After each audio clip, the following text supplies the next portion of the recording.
তো এই গল্পের শুরুতে আমরা দেখতে পারি কোনো একটা আইসবার্গের উপরে যুদ্ধ হচ্ছিল, আর এই যুদ্ধের মধ্যে ভয়ঙ্কর 3টা মনস্টার কিছু তলোয়ারবাজকে মারার ট্রাই করছিল। আর এখানে যখন মনস্টাররা বুঝতে পারে তারা তলোয়ারবাজদের সাথে পারবে না, তখন এখানে তারা বরফগুলোকে গলিয়ে একটা ধোঁয়ার মতো বানিয়ে এখানে একটা ভয়ঙ্কর ইলিউশনের ক্রিয়েট করে, যাতে করে খুব সহজেই তারা তলোয়ারবাজদেরকে মারতে পারে। এখানে একটা মনস্টার যখন 2টা তলোয়ারবাজকে গিয়ে মেরেই ফেলতে যাচ্ছিল, তখনই বিশাল বড় একটা সাপ এখানে চলে আসে, যে কিনা সেই মনস্টারটাকে চিবিয়েই খেয়ে ফেলে। তো এরপর এই সাপটা সেই 2টা মনস্টারের উপর আক্রমণ করে দেয় আর তাদেরকেও চিবিয়ে খেয়ে ফেলে। তবে এরপর যখন সে সমস্ত ওয়ারিয়রদের উপরে আক্রমণ করা শুরু করে, তখন এখানে লাল স্যুট পরে একটা লোক চলে আসে, যার নাম ছিল জিং সিং। আর সে এসে ওয়ারিয়রদেরকে সাহায্য করা শুরু করে, আর সে অনেক কষ্টের পরে ফাইনালি এই সাপটাকে মেরেই ফেলে। আর এরপরে আমরা দেখতে পারি জিয়ান সিং বিদ্যুতের স্পিডে হ্যাভেনের দিকে যাওয়া শুরু করে। আসলে হ্যাভেনের সিঁড়িটা সেই ক্রস করতে পারত যার সবচেয়ে বেশি পাওয়ার ছিল। তবে তখনই আমরা দেখতে পারি এখানে বিজলি পড়া শুরু হয়ে যায়, আর সিনটা এখানেই কাট হয়ে যায়। এখান থেকে গল্প চলে আসে পুরো 100 বছর সামনে, মানে 100 বছর পরের সিন আমরা দেখতে পারি। এখানে আমরা দেখতে পারি একটা কাপল একটা গাড়ি নিয়ে কোনো একটা জায়গায় যাচ্ছিল। এখানে ছেলেটার নাম ছিল টিজিয়ান আর মেয়েটার নাম ছিল শিয়াও। আসলে আমরা দেখতে পারি তারা দুজন সেই ঘটনাটা নিয়ে কথাবার্তা বলছিল, যেই ঘটনা সম্পর্কে একটু আগে আমরা জানতে পারলাম, মানে একটু আগে যে যুদ্ধটা আমরা দেখতে পারলাম। আসলে তারা বলছিল যে এখানে এমন একটা তলোয়ার আছে, যেই তলোয়ারটা সবচেয়ে বেশি পাওয়ারফুল, যে সেই তলোয়ারটা পেতে পারবে সেই হয়ে যাবে সবচেয়ে ভয়ঙ্কর যোদ্ধা, আর সে চাইলে হ্যাভেনের রাস্তা ক্রস করে হ্যাভেন পর্যন্ত পৌঁছেও যেতে পারবে। তবে তখন শিয়াও তাকে বলে যে সেই জায়গাটা অনেক ভয়ঙ্কর একটা জায়গা, আর আমি শুনেছি এটা একটা পাহাড়ের উপরে অবস্থিত, সো সেখানে আমি কোনোদিনও তোমাকে যাওয়ার পারমিশন দিতে পারবো না। তবে আমরা দেখতে পারি টিজিয়ান তাকে বোঝানোর ট্রাই করে, সে বলে যে আমি যেই কোনো ওয়েতে সেখানে যেতে চাই, কারণ তার স্বপ্ন সে সেরা যোদ্ধা হবে। আর তখন এদিকে আমরা ইয়ানজি নামের একটা মেয়েকে দেখতে পারি, যে কিনা লুকিয়ে একটা ডার্ক কলেজের মধ্যে ঢুকে পড়ে। তবে তখনই হঠাৎ করেই পেছন দিয়ে তার উপরে কেউ আক্রমণ করে দেয়। তবে সৌভাগ্যবশত ইয়ানজি তার তলোয়ারের মাধ্যমে সেই আক্রমণটা প্রতিহত করে, আর এরপর সেখান থেকে কোনো রকমে পালিয়ে দৌড়ে শহরের মাঝখানে চলে আসে। তবে তখনই আমরা জিয়াও নামের আরও একটা মেয়েকে দেখতে পারি। আসলে এই মেয়েটা হচ্ছে সেই কলেজের স্টুডেন্ট, যেই কলেজে লুকিয়ে একটু আগে ইয়ানজি প্রবেশ করেছিল। এই জন্য তাদের দুজনের মধ্যে ভয়ঙ্কর মারামারি শুরু হয়ে যায়।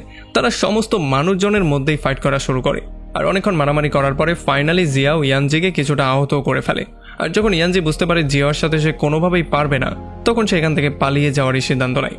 আর তখন এদিকে আমরা দেখতে পারি চেকপোস্টের জন্য টিজিয়ান এবং ইয়াংকে থামতে হয়, কারণ কলেজের সোলজাররা ইয়ানজিকে খুঁজে বের করার ট্রাই করছে, যে কিনা এখান থেকে পালিয়ে গেছে। এটা দেখার পরে টিজিয়ান গিয়ে তার পেছনের বক্সগুলোকে চেক করা শুরু করে, কারণ তার সন্দেহ হচ্ছিল যে হয়তো বা এগুলোর মধ্যে কিছু একটা থাকতে পারে। আর তখন সে 3 নম্বর বক্সের মধ্যে ফাইনালি ইয়ানজিকে পেয়েও যায়, যে কিনা প্রচণ্ড আহত অবস্থায় তার বক্সের মধ্যে এসে লুকিয়েছিল। এই জন্য যখন টিজিয়ান বুঝতে পারে তারা বড় একটা বিপদে পড়তে যাচ্ছে, তখন এটা থেকে বাঁচার একটা উপায় সে বের করার ট্রাই করে। আর যখন একটা গার্ড চেক করতে আসে, তখন আমরা দেখতে পারি সে আসলে ইয়ানজির ড্রেসটা চেঞ্জ করে দিয়েছিল, এই জন্য গার্ড আর তাকে চিনতে পারছিল না।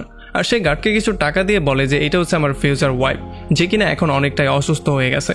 এখন গার্ড তাদের উপরে সন্দেহ তো করে ফেলেছিল, তবে তখন এই ব্যাপারটা সিওন জানতে পারে। এটা শোনার পরে সিওন প্রচণ্ড রাগ করে ফেলে, কারণ সে তার স্বামীকে অনেক বেশি ভালোবাসত। তবে এখন যখন সে শুনতে পেরেছে আরও একটা ওয়াইফ সে নিয়ে এসেছে, তখন সে তার উপরে চিল্লাচিল্লি করা শুরু করে, আর তাদের দুজনের মধ্যে ভয়ঙ্কর ঝগড়াও শুরু হয়ে যায়।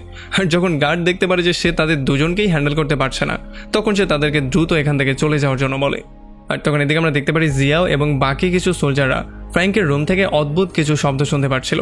এই জন্য যখন একটা সোলজার দরজা খুলে মধ্যে চলে আসে, তখন তারা দেখতে পারে একটা বাঘের অবয়বের মতো কিছু একটা ফ্র্যাঙ্ককে পুরো কন্ট্রোলে নিয়ে ফেলেছিল। আর যখন সেই সোলজার একটু কাছে যায়, তখন সেই বাঘের শক্তিটা সেই সোলজারকে তার মধ্যে টেনে নিয়ে যায়। আর এদিকে যখন জিয়াও বুঝতে পারে যে তার মাস্টার ফ্র্যাঙ্ক কোনো একটা সমস্যার মধ্যে পড়েছে, তখন সেও তাকে সাহায্য করার জন্য সামনের দিকে যাওয়ার ট্রাই করে। তবে তখন সেই বাঘের শক্তিটা তাকেও তার মধ্যে টেনে নিয়ে যায়। আর এরপরে যখনই মাস্টার তার ধ্যান ব্রেক করে, তখন সে সামনে এতগুলো স্টুডেন্টকে দেখার পরে তাদের উপরে প্রচণ্ড রাগ করে। সে বলে যে তার পারমিশন ছাড়া তার রুমের মধ্যে আসার অনুমতি তাদেরকে কে দিয়েছে। এটা বলে সে তাদেরকে ভাগিয়ে দেয়, আর সেই টাইগারও হঠাৎ করেই কোথায় যেন চলে যায়। আর এরপরে যখন জিয়াও মাস্টার ফ্র্যাঙ্ককে জিজ্ঞেস করে যে আসলে তার সাথে হচ্ছিলটা কি, তখন সে বলে যে সে আসলে জোর করে লেভেল 6 ক্রস করার ট্রাই করছিল। আসলে লেভেল 6 হচ্ছে সেই স্বর্গে যাওয়ার রাস্তাটা, মানে সবচেয়ে বড় ওয়ারিয়র হওয়ার ট্রাই করছিল। তবে যেহেতু সেই শক্তিটা অনেক বেশি ফোর্স জেনারেট করে, এই জন্য সেই শক্তি ধরে রাখার মতো সামর্থ্য এখন আর তার শরীরের মধ্যে নেই। এরপরে সে সেই তলোয়ারটার লোকেশন জিয়াওয়ের কাছে জিজ্ঞেস করে। তখন জিয়াও বলে সেই তলোয়ারের লোকেশন এবং তলোয়ারটা তো আমরা পেয়ে গেছি, তবে একটা অদ্ভুত রকমের আগুন সেই তলোয়ারকে প্রোটেকশন দিচ্ছিল। তবে ফ্যাং এই সমস্ত কোনো কথাই শুনতে চায় না। সে বলে যেই কোনো ওয়েতে সেই তলোয়ারটা সেখান থেকে উদ্ধার করে দ্রুত এটা আমার কাছে নিয়ে আসো, কারণ আমি যেই কোনো ওয়েতে স্বর্গে গিয়ে একজন গড হতে চাই। তবে যদিও জিয়াং তাকে বলে যে সেই তলোয়ারটা এখন পর্যন্ত কেউ টাচ করতে পারেনি, আর কেউ পারবে কিনা সেটা আমরা জানি না, কিন্তু ফ্যাং তার কোনো কথাই শুনতে চায় না। তারপরে পরদিন সকালে আমরা দেখতে পারি টিজিয়ান আর শিয়াও যখন সেই গাড়ি নিয়ে সামনের দিকে যাচ্ছিল তখন পর্যন্ত তাদের মধ্যে ঝগড়া চলেই যাচ্ছিল। আসলে শিয়াও এখন পর্যন্ত এই জিনিসটা মানতেই পারছিল না যে তার হাজব্যান্ড তাকে ধোকা দিয়ে অন্য একটা মেয়েকে বিয়ে করার সিদ্ধান্ত নিয়েছে, এই জন্য সে এখন পর্যন্ত তার সাথে ঝগড়া করেই যাচ্ছিল। তবে তখন টিজিয়ান তাকে শান্ত করার জন্য সমস্ত ব্যাপারগুলো ক্লিয়ার করে বলে। সে বলে যে আসলে আমি এমনটা করেছি শুধুমাত্র সেই মেয়েটাকে বাঁচানোর জন্য, আমার মনের মধ্যে অন্য কিছু ছিল না। আর এইগুলো শোনার পরে ফাইনালি শিয়াও একটু শান্ত হয় আর তারা দুজনেই এখানে একটু রেস্ট নেওয়ার সিদ্ধান্ত নেয়। এরপরে যখন টিজিয়ান ইয়ানজিকে বাইরে বের করে তার অবস্থা চেক করার ট্রাই করে তখন একটু পরে ইয়ানজি জ্ঞান ফিরে পায়, আর জ্ঞান ফিরে পাওয়ার সঙ্গে সঙ্গেই সে টিজিয়ানকে একটা চর মেরে দেয়, কারণ তার মনে হচ্ছিল সে তাকে হ্যারেস করার ট্রাই করছে। আর একটু পরে যখন সে দেখতে পারে তার কাপড়গুলো চেঞ্জ করা হয়েছে তখন সে তাকে আবারও একটা চর মেরে দেয়। আর এরপর সে তার তলোয়ার এবং কাপড় চোপড় নিয়ে কিছু না বলেই সেখান থেকে বেরিয়ে চলে যায়। এরপর আমরা দেখতে পারি ফাইনালি টিজিয়ান এবং শিয়াও তাদের গ্রামে চলে আসে। এখানে আসার সঙ্গে সঙ্গে সে প্রথমে গিয়ে তার মাস্টার চ্যাং এর সঙ্গে মিট করে। তবে মাস্টার চ্যাং এতদিন ধরে সে বাইরে থাকার জন্য তাকে পেটানো শুরু করে। তবে যখন আবার সে যেই জিনিসটা আনতে বলেছিল সেইটা সে মাস্টার চ্যাংকে দেয় তখন মাস্টার চ্যাং এর বিহেভিয়ার সাথে সাথেই চেঞ্জ হয়ে যায়। অন্যদিকে আমরা শিয়াওয়ের বাবাকে দেখতে পারি যার সাথে একটা লোক খুবই খারাপ বিহেভ করছিল, কারণ যখন তাকে একটা কাজ দেওয়া হয়েছিল তখন সে সেই কাজটা সম্পন্ন করতে পারেনি, এই জন্য সে একটা তলোয়ার দিয়ে যখন তাকে মারারই ট্রাই করছিল তখন এখানে সিয়াও এসে তার বাবাকে সেভ করার ট্রাই করে। তবে সেই লোকটা কোনো কথা না শুনে সিয়াওকে অপমান করা শুরু করে আর তার বাবাকে আবারও মারার জন্য চায়। তবে তখন সঠিক সময় এখানে টিজিয়ান চলে আসে, যে কিনা এসে তার মাথায় একটা পাথর মেরে কোনো রকমে সিয়াওয়ের বাবাকে সেভ করে। তবে এটার জন্য তাদের দুজনের মধ্যে ফাইট শুরু হয়ে যায়। তবে যেহেতু এই লোকটা অনেক বেশি পাওয়ারফুল ছিল এই জন্য সে টিজিয়ানকে আচ্ছা রকম করে ধোলাই করে তাকে দূরে ছুঁড়ে মারে। আর এরপর যতক্ষণে সে টিজিয়ানকেও মারতে যেত তার আগেই এখানে ইয়ানজি আর তার একটা লোক এসে ফাইনালি সেই লোকটাকেই শেষ করে দেয়। আর যাওয়ার আগে ইয়ানজি টিজিয়ানকে বলে যায় যে আমি তোমার দেনা পরিশোধ করে দিলাম, এতটুকু বলে সে সেখান থেকে বেরিয়ে চলে যায়। এরপরে যখন টিজিয়ান এবং শিয়াও দুজন বাসার দিকে ব্যাক করছিল তখন টিজিয়ান শিয়াওকে বলে যে আমি সেই তলোয়ারটাকে খুঁজে বের করতে যেই কোনো ওয়েতে সেই পাহাড়ে যেতে চাই। তবে আমরা দেখতে পারি শিয়াও কোনোভাবেই তাকে পারমিশন দিতে চাইছিল না। আর যখন সে কথা বলতে বলতে একটু সামনে চলে যায় আর একটু পরে পেছনে ফিরে তাকায় তখন সে দেখতে পারে টিজিয়ান কোথায় যেন গায়েব হয়ে গেছে। আর তখন এদিকে আমরা দেখতে পারি ইয়ানজি এবং তার সঙ্গীও সেই পাহাড়ের দিকেই যাচ্ছিল, মানে সেই তলোয়ারটাকে হাসিল করার জন্য। আর যখন তারা জঙ্গলের একেবারে শেষ মাথায় চলে আসে তখন এখানে সে তার বাবার একটা স্মৃতি পেয়ে যায়, মানে একটা হ্যাডব্যান্ড পেয়ে যায় যেটা কিনা গাছের সঙ্গে ঝোলানো ছিল। তবে তখনই উপরে তাকিয়ে সে জিয়াও এবং তার দুইটা সঙ্গীকে দেখতে পারে যারাও কিনা পাহাড়ে সেই তলোয়ারটা নেয়ার জন্যই যাচ্ছিল। এই জন্য সেও ফাইনালি সিদ্ধান্ত নিয়ে ফেলে সে জিয়াও এবং তার সঙ্গীদেরকে পেছন থেকে ফলো করবে। আসলে তখনই ব্যাপারটা আমরা ক্লিয়ারলি জানতে পারি যে এখানে যা কিছুই হচ্ছে এই সমস্ত ব্যাপারগুলো তার বাবার সাথে কানেক্টেড। এরপরে ফাইনালি জিয়াও সেই জায়গায় চলে আসে যেখানে সেই তলোয়ারটা ছিল। এখানে তার জন্য অলরেডি অনেকগুলো সোলজার ওয়েট করছিল। জিয়াও এসে একটা সোলজারকে বলে সেই তলোয়ারটা বের করার জন্য। তবে যখনই সেই সোলজার তলোয়ারটা বের করতে যায় তখন হঠাৎই তার শরীরে আগুন ধরে যায় আর হঠাৎ করে তার শরীরটা কোথায় যেন গায়েবই হয়ে যায়। আর তখন এদিকে যখন টিজিয়ান জঙ্গল পাড়ি দিয়ে আস্তে আস্তে করে পাহাড়ের দিকে আগাচ্ছিল তখন জঙ্গলের মধ্যে সে একটা ম্যাজিক্যাল পাথর পেয়ে যায় যেটা কিনা একটা গাছের মধ্যে লাগানো অবস্থায় ছিল। এই জন্য সেই গাছ থেকে সেই পাথরটাকে বের করে নিয়ে আসে। তবে তখনই কিছু ভয়ঙ্কর মনস্টার এসে তার উপরে আক্রমণ করার ট্রাই করে। এদিকে জিয়ান এই সমস্ত ব্যাপারগুলোতে প্রচণ্ড বিরক্ত হয়েছিল। সে দেখতে পাচ্ছিল যত সোলজারকেই সে পাঠাচ্ছে কেউই সেই তলোয়ারটাকে বের করতে পারছিল না, আর সেই হোলি ফায়ার তাদের সবাইকে পুড়িয়ে কোথায় যেন গায়েব করে দিচ্ছিল। এই জন্য ফাইনালি সে সিদ্ধান্ত নিয়ে ফেলে সে নিজে গিয়ে সেই তলোয়ারটাকে বের করবে। তবে যখনই জিয়াও সেই তলোয়ারটা আনতে সামনে যাচ্ছিল তখনই এখানে ইয়ানজি চলে আসে আর সে এসে জিয়ার উপরে আক্রমণ করে তাকে এমনটা করা থেকে বাধা দিয়ে দেয়। আর তখন আমরা দেখতে পারি এখানে আরও অনেকগুলো তলোয়ারবাজ চলে আসে যারাও কিনা সেই তলোয়ারটাকে পাওয়ার বাসনাই করছিল। তবে এই জন্য তাদের দুজনের মধ্যে ভয়ঙ্কর রকম মারামারি শুরু হয়ে যায়। আমরা দেখতে পারি যখন এখানে জিয়াও এবং ইয়ানজি মারামারি করছিল তখন এখানে টিজিয়ান সেই মনস্টারটাকে নিয়ে চলে আসে, মানে যেই মনস্টারটাকে ফলো করছিল সে তার পেছন পেছন এই পর্যন্ত চলে আসে। এই জন্য এখানে একটা হট্টগোল শুরু হয়ে যায়। আর যেহেতু টিজিয়ান অনেক বেশি ভয়ের মধ্যে ছিল এই জন্য সে মনস্টার থেকে বাঁচার জন্য একটা পোর্টালের মাধ্যমে সেই তলোয়ারের খুব কাছে গিয়ে পৌঁছে যায়। আর যেহেতু সে তার জীবনটা বাঁচানোর জন্য যেই কোনো কিছু করতে রাজি ছিল এই জন্য সে তাড়াহুড়োর মধ্যে সেই তলোয়ারটা ধরে সেটা দিয়েই সেই মনস্টারকে দুই টুকরো করে ফেলে। তবে এইটা দেখার পরে এখানে সবাই পুরোপুরি শক্ট হয়ে যায়, কারণ তারা দেখতে পারে যে টিজিয়ান সেই তলোয়ারটাকে খুব সহজেই তুলে ফেলেছে। আর যেই হোলি ফায়ারটা এতদিন পর্যন্ত তলোয়ারটাকে প্রোটেকশন দিচ্ছিল সেইটাও টিজিয়ানের কোনো ক্ষতিই করেনি। তবে তখন জিয়াওয়ের মাথা প্রচণ্ড গরম হয়ে যায়। এই জন্য জিয়াও গিয়ে টিজিয়ানের থেকে তলোয়ারটা নেওয়ার ট্রাই করে।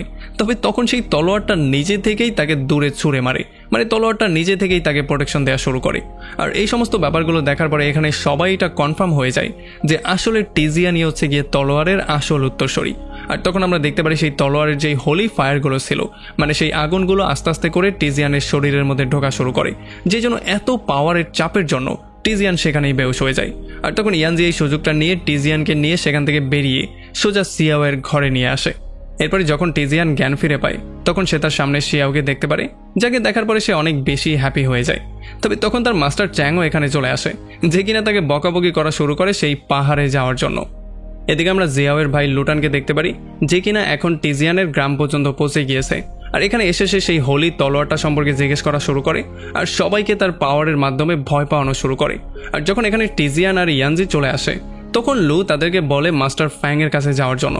তবে যেহেতু ইয়ানজি আগে থেকেই তাদের ইভিল প্ল্যান সম্পর্কে জানতো, এই জন্য সে তাদেরকে সরাসরি সেখানে যাওয়ার জন্য না করে দেয়।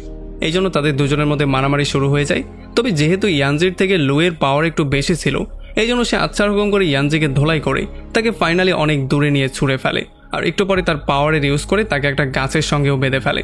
আর যখন এই সমস্ত ব্যাপারগুলো টিজিয়ান দূর থেকে দেখতে পারে তখন সে দৌড়ে চলে আসে তাকে সেভ করার জন্য, আর সে লুয়ের সঙ্গে মারামারি করা শুরু করে। তবে যখন লু তাকে মারার জন্য তার উপরে তলোয়ার দিয়ে আক্রমণ করার ট্রাই করে তখন টিজিয়ান ভুলবশতই সেই তলোয়ারটাকে ধরে ফেলে আর সেই হোলি ফায়ারগুলো রিলিজ করে দেয়, যেই জন্য তার তলোয়ারটা কাজ করাই বন্ধ করে দেয়। আর টিজিয়ান মনের অজান্তেই ভুলবশত নিজেকে সেভ করার জন্য লেভেল 5-এর তলোয়ারের শক্তি পর্যন্ত নিজের মধ্যে অবজার্ভ করে ফেলে।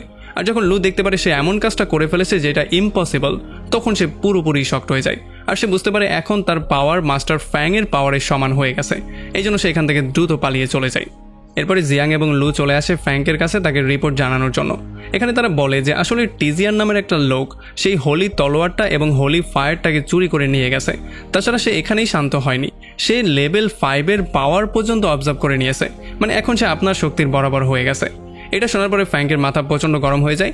এই জন্য সে ইয়ানজি এবং টিজিয়ানকে দ্রুত তার সামনে হাজির করার জন্য বলে, মানে তাদেরকে ইনভাইট করে আনার জন্য বলে। এরপর যখন লু এবং জিয়াং খুবই ভদ্রভাবে টিজিয়ানের ঘরে এসে তাকে ফ্র্যাঙ্কের পক্ষ থেকে ইনভাইট করে তখন তারা এখানে সবাইকে দেখতে পেলেও টিজিয়ানকে দেখতে পাচ্ছিল না। আর লুয়ের বোন সিয়াও, যে কিনা অলরেডি তার সামনেই উপস্থিত ছিল, সেও কোনো অ্যান্সার না দিয়ে তার সামনে থেকে বেরিয়ে চলে যায়। এই জন্য লু তাকে রাস্তায় গিয়ে থামায় আর তার কাছে টিজিয়ান সম্পর্কে জিজ্ঞেস করা শুরু করে। তবে তার বোন তাকে কোনো উত্তরই দিতে চাইছিল না, যে জন্য লু তার পাওয়ারের ইউজ করে তার আপন বোনকে হিপনোটাইজ করে ফেলে, যাতে করে তাকে একটা ট্র্যাপ হিসেবে ইউজ করে তারা টিজিয়ানকে যে কোনো ওয়েতে ধরে নিতে পারে। এরপরে রাতের বেলা আমরা দেখতে পারি টিজিয়ান এবং ইয়ানজি জঙ্গলের মধ্যে আগুন জ্বালিয়ে বসেছিল। এখানে যখন তারা গল্পগুজব করছিল তখন এখানে সিয়াও চলে আসে। সিয়াও এসে টিজিয়ানের সঙ্গে পার্সোনালি কথাবার্তা বলার রিকোয়েস্ট করে, সে তাকে একটু সাইডে নিয়ে যায়। তবে সেখানে গিয়েও সে চুপ করে দাঁড়িয়েছিল, কারণ এখন পর্যন্ত সে লুয়ের জাদুর মধ্যেই ফেসেছিল। আর তখনই এখানে জিয়াও এবং লু তাদের লোকজন নিয়ে চলে আসে আর তারা ইয়ানজিকে বন্দি করে যেই কোনো ওয়েতে টিজিয়ানকে নিয়ে যাওয়ার ট্রাই করছিল। তবে তখনই এখানে কিছু মনস্টার এসে তাদের উপরে আক্রমণ করে দেয়। আর যখন তারা সবাই মিলে সেই মনস্টারকে ফেস করছিল তখন ইয়ানজি একটা সুযোগ পেয়ে যায় টিজিয়ানকে ফ্রি করার, আর এই জন্য সে তাকে নিয়ে দ্রুত সেখান থেকে পালিয়ে যায়। তবে এমন করে পালাতে গিয়ে হঠাৎই তারা একটা ভয়ঙ্কর গর্তের মধ্যে পড়ে যায়, যেই গর্ত থেকে বের হওয়ার কোনো রাস্তা তারা জানতো না। এখানে যখন তারা চারপাশে খোঁজাখুঁজি করছিল তখন এখানে তারা হাই কোয়ালিটির আয়রন পেয়ে যায়। আর যখন টিজিয়ান এটা ইয়ানজিকে দেখায় তখন ইয়ানজি বলে যে এইটা দিয়ে তুমি চাইলে তলোয়ার বানাতে পারবে। আর মানুষজন বলা বলি করে যে যেই তলোয়ারটা এখন তোমার কাছে আছে, মানে সেই পাওয়ারফুল তলোয়ারটা, সেইটাও এই মেটাল দিয়ে বানানো হয়েছে। এই জন্য টিজিয়ান খুবই হ্যাপি হয়ে যায় আর সেই আয়রনটা তার নিজের কাছে রাখারই সিদ্ধান্ত নেয়। তবে তখনই পেছন থেকে একটা ভয়ঙ্কর মনস্টার বেরিয়ে সোজা টিজিয়ানের উপরে আক্রমণ করে দেয়। আর যখন টিজিয়ান অনেক ট্রাই করার পরেও তার সাথে পারছিল না তখন সে ইয়ানজিকে তার সাহায্য করার জন্য বলে। তবে ইয়ানজি তার সাহায্য করার জন্য সরাসরি না করে দেয়, কারণ এই মনস্টারটা হচ্ছে আসলে তার বাবার একটা রূপ, মানে সে তার বাবার উপরে চাইলেও আক্রমণ করতে পারতো না। তবে সে টিজিয়ানকেও মরতে দিতে চায় না, এই জন্য সে গিয়ে তার বাবাকে রিকোয়েস্ট করা শুরু করে, মানে তাকে থামানোর ট্রাই করে। তবে তার বাবা তার উপরেও আক্রমণ করে দেয়। আর যখন টিজিয়ান এই জিনিসটা দেখতে পারে তখন সে তার সেই ফায়ারগুলো রিলিজ করে দেয়, যাতে করে তার বাবার মধ্যে যেই ইভিল আত্মাটা আছে সেটা যেই কোনো ওয়েতে বেরিয়ে চলে যায়। আর একটু পরে ঠিক এমনটাই হয়ে যায় আর তার বাবা এখানে বেহুশ হয়ে পড়ে যায়। যখন তার বাবা জ্ঞান ফিরে পায় তখন ইয়ানজি তাকে জিজ্ঞেস করে যে আসলে তার সাথে কি হয়েছিল। তখন তার বাবা তাকে বলে যে আসলে ফ্র্যাঙ্ক তাকে এবং তার কিছু সঙ্গী সাথীকে, মানে বৃদ্ধ সমস্ত সোলজারদেরকে তার কলেজের মধ্যে ইনভাইট করেছিল, যাদের কাছে লেভেল 3-4 এর পাওয়ার ছিল। আর তাদের সবাইকে নিয়ে সে তাদের সমস্ত শক্তিগুলো তার নিজের মধ্যে অবজার্ভ করে নিয়ে গিয়েছিল আর এক এক করে তাদের সবাইকে মেরে ফেলেছিল। তবে যেহেতু তার বাবার ভাগ্য অনেক ভালো ছিল, এই জন্য সে একটা সিক্রেট মুভের ইউজ করে অনেক কষ্টে তার জীবনটা নিয়ে শেষ মুহূর্তে পালিয়ে গিয়েছিল। যাই হোক, এই সমস্ত ব্যাপারগুলোর পরে ইয়ানজি টিজিয়ানের সঙ্গে তার বাবাকে পরিচয় করিয়ে দেয় আর সে তাকে বলে যে সেই হোলি ফায়ারের সাহায্যে তোমাকে সাহায্য করেছে। আর সে তাকে এইটাও বলে যে তার কাছে সেই লেভেল 6 ওয়ালা তলোয়ারটাও আছে আর হোলি ফায়ারও তার কোনো ক্ষতি করেনি। আর এগুলো শোনার পরে ইয়ানজির বাবা পুরোপুরি শক্ট হয়ে যায়, কারণ সে এই জিনিসটা ক্লিয়ারলি বুঝে গিয়েছে যে যেহেতু সেই তলোয়ারটা তার কোনো ক্ষতি করেনি আর এখন এটা তার কাছেই আছে, তার মানে এইটা ক্লিয়ার যে হ্যাভেন অলরেডি তাকে চুজ করে ফেলেছে। তবে তখন ইয়ানজির বাবা তাকে জিজ্ঞেস করে যে তোমার তলোয়ারের পিরিয়ডটা সিল করেছে কে। তবে আমরা দেখতে পারি টিজিয়ান এগুলো কিছুই জানতো না। সে কোথা থেকে এই পাওয়ারটা পেলো, কিভাবে এটার ইউজ করতে হয়, কিভাবে এটাকে কন্ট্রোল করতে হয়, এই সমস্ত ব্যাপারগুলোর কিছুই তার মনে নেই। এই জন্য ইয়ানজি তাকে সাহায্য করা শুরু করে যাতে করে তার তলোয়ারের সিল পিরিয়ডটা সে আনসিল করতে পারে, কারণ যদি এমনটা সে করতে পারে তাহলে সে অনেক বেশি পাওয়ারফুল হয়ে যাবে আর তার সাথে কেউই আর পেরে উঠবে না। তবে তখনই আমরা দেখতে পারি এখানে লু আর জিয়াও চলে আসে, যারা এসেই তাদের উপরে আক্রমণ করে দেয়। যদিও ইয়ানজির বাবা তাদেরকে বাইরেই রাখার ট্রাই করছিল, তবে জিয়াও তার তলোয়ার দিয়ে তার বাবাকেই মেরে ফেলে। এটা দেখার পরে ইয়ানজি সোজা গিয়ে তাদের উপরে আক্রমণ করে দেয় আর তাদেরকে ফেস করার ট্রাই করে। তবে লু তার শক্তির ইউজ করে জিয়াওকে দূরে ছুঁড়ে ফেলে দেয়। তবে এতক্ষণে আমরা দেখতে পারি টিজিয়ানও তার তলোয়ারের সিল পিরিয়ড শেষ করে দিয়েছিল, মানে সেটা ব্রেক করে ফেলেছিল। এই জন্য এখন সে ভয়ঙ্কর যোদ্ধা হয়ে গেছে, তার কাছে এই তলোয়ারের পাওয়ারটাও আছে, এমনকি তার কাছে সেই হোলি ফায়ারও আছে। তখন তারা বুঝতে পারে যদি তার সঙ্গে তারা মারামারি করতে যায় তাহলে তাদের মৃত্যু নিশ্চিত। এই জন্য তারা দৌড়ে সেখান থেকে পালিয়ে যাওয়াটাই শ্রেয় মনে করে। আর তখন এদিকে আমরা দেখতে পারি টিজিয়ানের মাস্টার চ্যাংকে, যে কিনা একাই ফ্যাংয়ের কাছে চলে আসে। আর তখন এই ব্যাপারটা আমরা জানতে পারি যে আসলে চ্যাং হচ্ছে ফ্যাংয়ের ব্রাদার ইন ল, কিন্তু কোনো একটা ইনসিডেন্টের কারণে সে তার সমস্ত কিছু বদলে দিয়ে তার নামটা পর্যন্ত চেঞ্জ করে একটা নর্মাল ফ্যামিলিতে গিয়ে বাস করা শুরু করেছিল। আর এখানে যখন তাদের মধ্যে আর্গু হওয়া শুরু হয়ে যায় তখন আমরা দেখতে পারি তারা কথার মাঝখানে একে অন্যের উপরে আক্রমণ করার ট্রাই করছিল। তবে তখনই এখানে টিজিয়ানও চলে আসে আর টিজিয়ানকে দেখার সঙ্গে সঙ্গেই ফ্যাং তাকে ধোকা দেওয়ার জন্য উল্টাপাল্টা একটা গল্প বলা শুরু করে। সে বলে যে আজ থেকে 5 বছর আগে তোমার পুরো ফ্যামিলিকে যে খুন করেছে সে আর অন্য কেউ না, সে হচ্ছে তোমার মাস্টার চ্যাং। তবে টিজিয়ান তার কোনো কথাই বিশ্বাস করে না, বরং সে তার তলোয়ার দিয়ে গিয়ে তার উপরেই আক্রমণ করে দেয়। আর যখন তাদের মধ্যে মারামারি শুরু হয়ে যায় তখন আমরা দেখতে পারি ইয়ানজি এবং লু তার সমস্ত লোকজন নিয়ে এখানে চলে আসে, এই জন্য তাদের মধ্যেও মারামারি শুরু হয়ে যায়। আর যখন এখানে ভয়ঙ্কর মারামারি চলছিল তখন আমরা দেখতে পারি সিয়াও এখানে চলে আসে, যে কিনা এখন পর্যন্ত হিপনোটাইজ অবস্থায় ছিল। আর সে একটা চাকু নিয়ে সোজা টিজিয়াংয়ের পেটের মধ্যেই ঢুকিয়ে দেয়। আর যখন টিজিয়ান বুঝতে পারে যে সে হিপনোটাইজ অবস্থায় আছে তখন সে তাকে হিপনোটাইজ থেকে বাইরে বের করে। তবে তখন আবার লু তাকে আবারও হিপনোটাইজ করে দেয়। এই জন্য এই সমস্ত ব্যাপারগুলোকে সহ্য করতে না পেরে সে ছুরি নিয়ে নিজের পেটের মধ্যে ঢুকিয়েই নিজেই সেখানে মারা যায়। তো এখন এই সমস্ত ব্যাপারগুলো দেখার পরে টিজিয়ানের মাথা প্রচণ্ড গরম হয়ে যায়, এই জন্য সে তার সমস্ত শক্তি একসাথে রিলিজ করে দেয় আর এমন করেই সে লুকে মেরে ফেলে। আর এরপর সে তার তলোয়ারের ইউজ করে জিয়াওকেও সেখানে 2 টুকরো করে ফেলে, মানে তাকেও সেখানে মেরে ফেলে।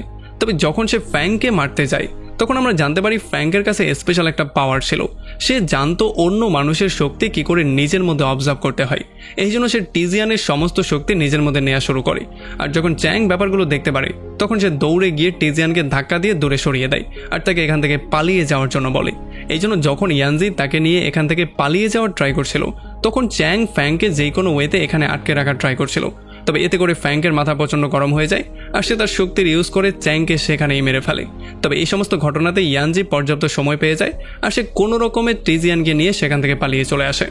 এরপরে যখন ইয়ানজি টিজিয়ানের জ্ঞান ফেরার অপেক্ষা করছিল তখন সেই জিনিসটা ক্লিয়ারলি বুঝতে পারে যে প্রতি 100 বছর পর পর হ্যাভেনের দরজাটা যখন ওপেন হয় সেই সময়টা এখন চলে এসেছে।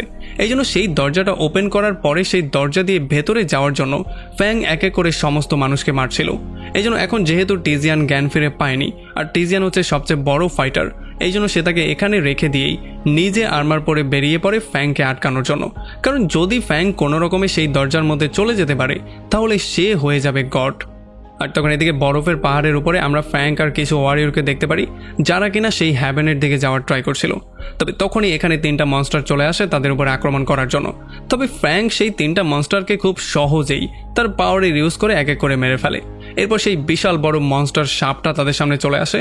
তবে এইটাকে দেখার পরেও ফ্যাংক একেবারেই ভয় পায় না, সে সোজা তার মাথার মধ্যে গিয়ে আক্রমণ করে আর তাকেও সেখানে খুব সহজেই মেরে ফেলে।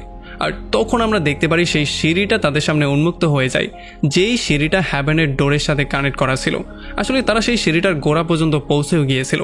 এখন আমরা দেখতে পারি ফ্যাংয়ের সাথে যেই ওয়ারিয়রগুলো এখানে এসেছিল তারা খুব এক্সাইটেড ছিল হ্যাভেনে যাওয়ার জন্য। আসলে যেই সিঁড়িটা তাদের সামনে আছে এই সিঁড়িটা লাইটের মাধ্যমে প্রোটেক্ট করা আছে, মানে যদি তারা সিঁড়ি ক্রস করার ট্রাই করে তাহলে তাদের উপরে বিজলি ফেলা হবে, আর এই বিজলি ক্রস করে যে হ্যাভেন পর্যন্ত পৌঁছাতে পারবে সেই হয়ে যাবে গড।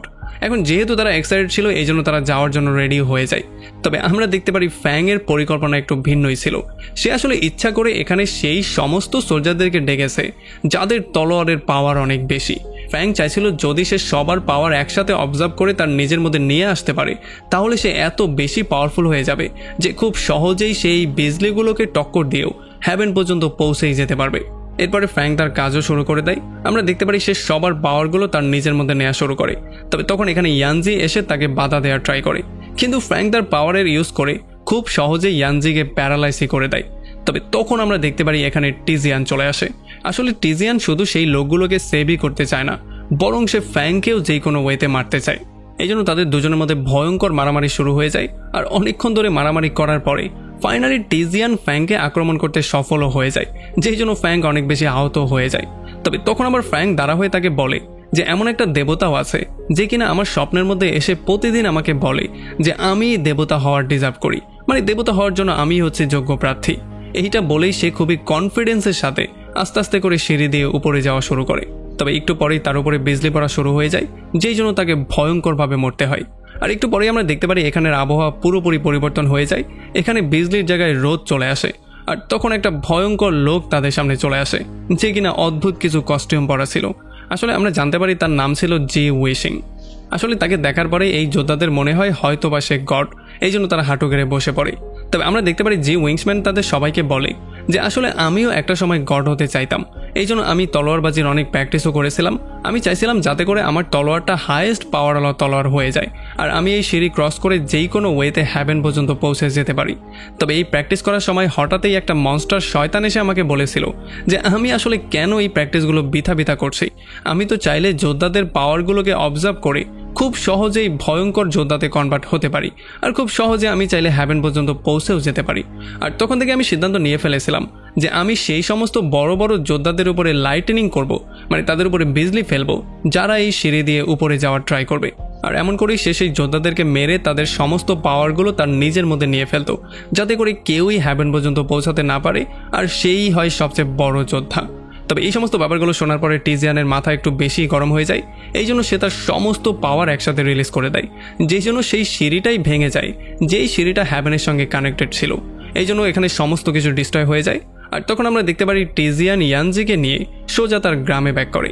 তবে তার এমন কর্মকাণ্ডের জন্য জিউশিয়াং একটু বেশি রাগ করে ফেলে, এই জন্য সে তার লাইটিংয়ের পাওয়ারের ইউজ করে তার গ্রামের উপরে বিজলি ফেলা শুরু করে, যেই জন্য এক এক করে মানুষ মরা শুরু করে। আর যখন টিজিয়ান এই ব্যাপারটা দেখতে পারে তখন সে মানুষদের বাঁচানোর ট্রাই করে। তবে অনেক কষ্টের পরেও যখন সে কিছুই করতে পারছিল না তখন সে ফাইনালি তার সমস্ত পাওয়ারগুলো ইউজ করার সিদ্ধান্ত নেয়।